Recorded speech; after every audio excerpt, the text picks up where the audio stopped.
রাত নেমেছে মনের ঘরে, আধার 12 মাস।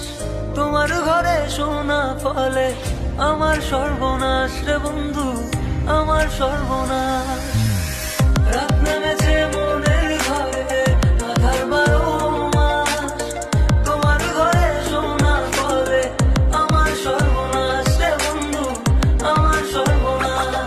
তোমার স্মৃতিগুলো প্রতিদিনে ভাঙছে আমার মন। ঠকবাজ দুনিয়াতে ছিলাম তোমার প্রয়োজন, অবহেলা করেছিলে আমি বেকার ছিলাম বলে, আয়নার মতো ভেঙে ফেলে দিয়ে চলে গেলে। গরিব জন্মেছিলাম বলে মানুষ করছে অপমান, আজ তারাই তোলে সেলফি, শালা করে গুণগান। কেবল শুরু করেছি এতে হেঁটে চলে চাই, আরো করবো অনেক কাজ, তোরা অজ্ঞান হবি। জল জমেছে